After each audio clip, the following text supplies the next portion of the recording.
जय हिंद दोस्तों, मेरा नाम है झिलमिल और आज का हमारा बर्निंग इशू का टॉपिक है Goa becomes the first Har Ghar Jal state. Goa जो है इंडिया का पहला ऐसा स्टेट बना है जिसमें हर घर जल का जो स्कीम है उसने पूरी तरह से इम्प्लीमेंट किया है। तो हर घर जल क्या है और गोवा ने क्या ऐसा इनिशिएटिव लिया है, आज के वीडियो में हम डिटेल में डिस्कस करेंगे। तो सबसे पहले देखते हैं कि न्यूज़ में क्यों था।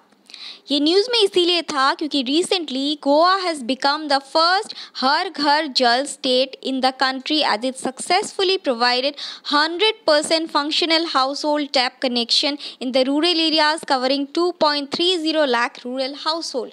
तो यहाँ पे जैसे कि मैंने पिछले वीडियो में ही बताया था कि पानी की समस्या क्या होती थी, मतलब लोग जो थे राजस्थान जयपुर साइड में जो है पानी के लिए दूर जाते थे। तो यहाँ पे गोवा में हर एक रूरल घर में 100% कवरेज हो गया टैप वाटर फैसिलिटीज़। तो हमने अमरूद मिशन में भी देखा था कि इसका प्रियोरिटी एरियाज़ एक तो था हर घर में टैप वाटर फैसिलिटी लगाना, सीवेज एंड सेप्टेज मैनेज करना। तो गोवा ने क्या किया है, गोवा पहला ऐसा स्टेट है हमारी पूरे इंडिया का जिसके हर एक रूरल घर में आपको टैप मिलेगा। कोई भी रूरल घर के जो हाउस होल्ड के मेंबर्स है बाहर जाना नहीं पड़ेगा उनको पानी भर के लाने के लिए, हर घर में आपको टैप मिलेगा। इसीलिए Goa is the only state और is the first state which has achieved the title of Har Ghar Jal state. Okay, तो ये किसके अंदर आता है हर घर जल? इट इज़ अंडर जल जीवन मिशन। तो जल जीवन मिशन क्या है इसके बारे में भी हम लोग डिटेल में डिस्कस करेंगे। सबसे पहले डिस्कस करते हैं कि ये जो गोवा को ये टाइटल मिला है इसका की पॉइंट्स क्या है। सबसे पहला की पॉइंट इज अर्ली अचीवर। इनका टारगेट जो था 2024 तक करने का था कि 2024 तक गोवा के हर एक हाउस होल्ड में जो है वो टैप फिटिंग होएगी और किसी भी मेंबर को बाहर जाने की ज़रूरत नहीं पड़ेगी पानी भर के लाने के लिए। लेकिन इन्होंने बिफोर द टारगेट, बहुत पहले, अभी तो 2021 भी नहीं हुआ है, 2020 में ही अपना जो गोल है वो पूरा कर दिया है एंड अर्ली अचीवर का रैंक उन्होंने हासिल किया है। उसके बाद एनुअल एक्शन प्लान, उनका एक डिसिप्लिन एक्शन प्लान था जो कि हर सालाना आता था। That was an annual action plan. Goa prepared the state's annual action plan to provide 100% functional household tap connections in rural areas by 2021। तो इस एम को, इस टारगेट को पूरा करने के लिए कि हर घर में जो है पानी का सप्लाई बना रहे, मतलब टैप वाटर फैसिलिटीज़ रहे रूरल एरियाज़ में बेसिकली। तो गोवा ने क्या किया, गोवा के जो स्टेट्स हैं, जो गवर्निंग बॉडीज़ है, उन्होंने हर साल का एक एक्शन प्लान प्रिपेयर किया कि इस साल में अपना टारगेट ये होगा, इतने टैप्स फिटिंग किए जाएंगे, इतना लोगों को पानी, मतलब टैप की कनेक्शंस मिलेगी। लेकिन 2021 से पहले ही 2020 के एंड में ही, मतलब अभी लास्ट मंथ में ही उनको ये टारगेट जो है पूरा होने में सहायता हो गई। अब हम देखेंगे कि गोवा ने क्या क्या किया है, किस तरह से इतना अच्छी तरह का परफॉर्मेंस किया है। गोवा में क्या हुआ है, जो गवर्निंग बॉडीज़ है वहाँ पे उन्होंने स्कीम्स को, बहुत सारी स्कीम्स को मर्ज किया है। उन्होंने मनरेगा स्कीम्स को मर्ज किया है, उसके बाद स्वच्छ भारत अभियान को मर्ज किया है और उसके बाद 15 फाइनेंशियल कमीशंस की जो स्कीम है उसको, उन तीनों स्कीम्स को उन्होंने मर्ज किया है। ये मर्ज करने से क्या होता है, देखो हर स्कीम्स के लिए सेंट्रल गवर्नमेंट की तरफ से पैसे आते हैं, फंड आते हैं। तो गोवा की सरकार ने क्या है, यहाँ के थोड़े पैसे लिए हैं, यहाँ के थोड़े पैसे लिए, वहाँ के थोड़े पैसे लिए, तो सबके पैसे लेके उन्होंने ये हर घर जल स्कीम में इन्वेस्ट किया है, जिससे उनका टारगेट जो है बहुत अर्ली अचीव हो पाया है। The state explored through convergence of various programs like MNREGA, स्वच्छ भारत अभियान एंड ग्रामीण, स्वच्छ भारत मिशन ग्रामीण।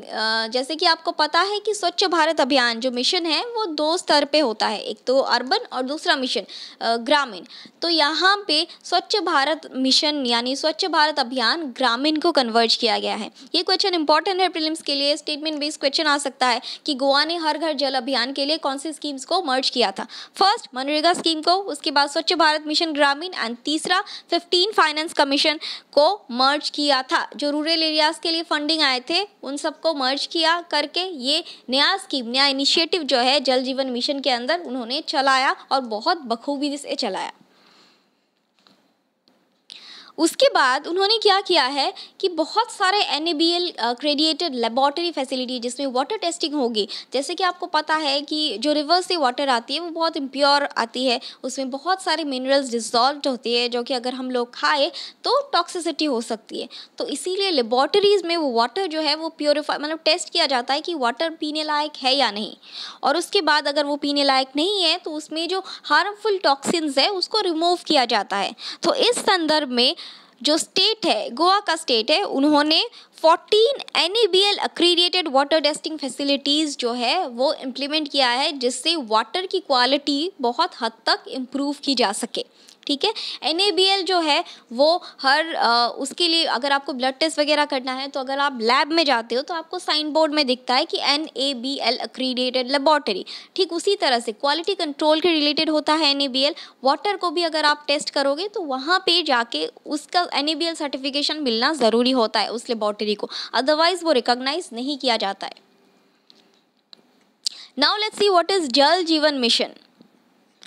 Jal Jeevan Mission envisages supply of 55 liters of water per person per day to every rural household through functional household tap connection by 2024। जल जीवन mission का ये M है कि हर घर के मतलब basically it is focused on rural household, her rural household को कि हर व्यक्ति को 55 लीटर वाटर हर दिन मिलना चाहिए। अगर एक घर में 5 व्यक्ति है तो एक एक व्यक्ति को 55 लीटर्स पर डे मिलेगा through tap connection. 55 litres is huge lot of amount. पर अगर मैं हेल्दी इंडिविजुअल की भी बात करूँ तो एक नॉर्मल इंडिविजुअल जो बहुत हट्टा कट्टा हो वो भी पर डे कंज्यूम कर सकता है most to most 8 to 9 litres. उससे ज़्यादा कोई भी कंज्यूम नहीं कर सकता। अगर ज़्यादा कंज्यूम करेगा तो it will create a state which is called hypernatremia which is basically fatal.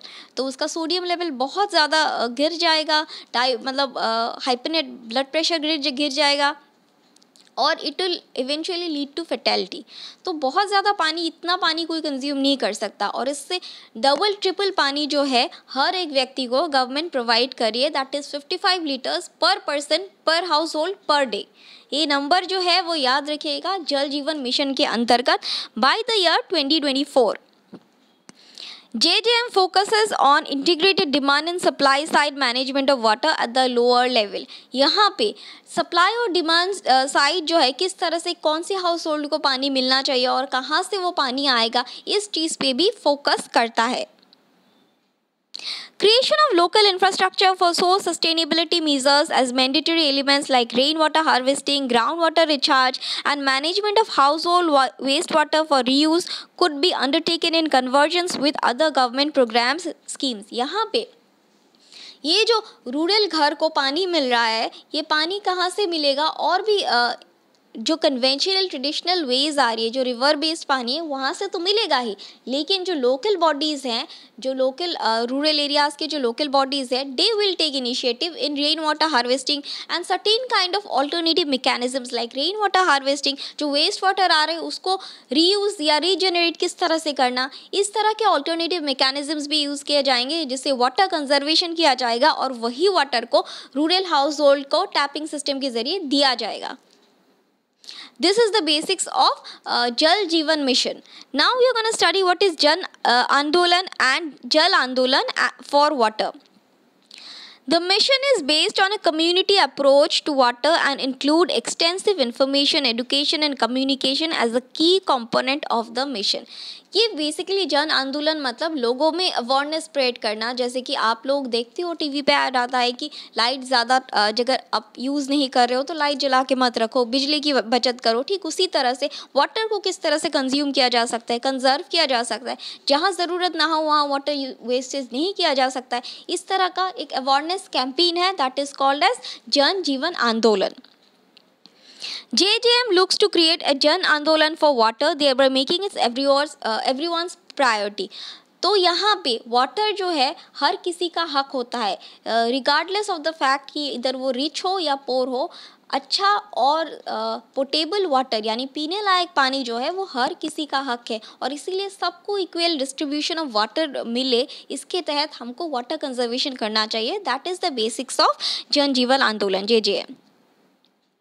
तो फंडिंग पैटर्न कैसा है, जैसे basically most of the schemes का फंडिंग पैटर्न है, जो हिल एरियाज़ है वहाँ पे 90-10 का जो फंडिंग पैटर्न है, मतलब सेंट्रल गवर्नमेंट जो है वो 90% फंड करती है, स्टेट गवर्नमेंट जो है वो 10% फंड करती है in the hilly and north eastern areas. और बाकी जो स्टेट्स हैं वहाँ पे 50-50% फंडिंग पैटर्न है, मतलब 50% सेंट्रल गवर्नमेंट पे करती है, 50% जो है वो स्टेट गवर्नमेंट बेयर करती है। तो टोटल फंडिंग एलोकेशन जो है that is 3 lakh crore in the जल जीवन मिशन। ठीक है जी, तो ये हमारे वीडियो का एंड। आज के लिए बस इतना ही, कल फिर मिलेंगे कुछ नए लेक्चर्स के साथ। Thank you.